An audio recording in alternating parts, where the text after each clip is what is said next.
Main switch থেকে মোটা তার, এটা কিন্তু রুলস না। মেন সুইচ থেকে মোটা তার আসবে যেরকম কোনো রুলস না।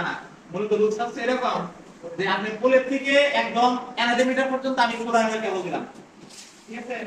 তো এখানে 4 আরএম কেবল দেওয়ার পর আমি এনার্জি থেকে যদি মেন সুইচ পর্যন্ত চিকন তার দেই তাহলে কোনো লাভ নাই তো। এনার্জি থেকে এইচডিবি বা মেন সুইচ পর্যন্ত চিকন তার দিলে লাভ আছে?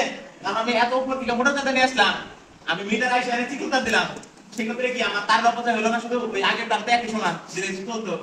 এই জন্য আমাদের কি করতে হয়, আমরা মোট কথায় পোলের থেকে এনার্জি মিটার সরি পোলের থেকে এইচডিবি বা মেন সুইচ পর্যন্ত সব সময় এক রকম তার দিব, কারণ মেন সুইচের আগ পর্যন্ত আমাদের হাতে কোনো কন্ট্রোল থাকে না।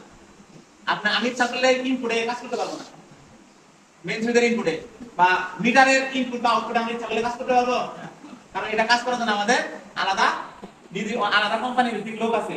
তো বাসা বাড়িতে আমরা ম্যাক্সিমাম কাজ কোথা থেকে করি, মেন সুইচে পরে থেকে করি। তো এইগুলা যাতে আমরা আমাদের যখন পরে থেকে যখন করতে পারবো, তাহলে আমরা এখানে ইচ্ছা মতো আমরা তারগুলো চেঞ্জ করতে পারতেছি। আর যদি ইনপুটে হয় তাহলে কিন্তু তারগুলো আমরা চেঞ্জ করতে পারবো না। তো এই সমস্যার জন্য আমাদের বলা হয়েছে একদম মেন পোলের থেকে মেন সুইচ অর্থাৎ মাঝখানে আমাদের এনার্জি মিটারটা আছে, এই পর্যন্ত আমাদের সব সময় 4.5 বা 4 আরএম কেবল দিতে হয়।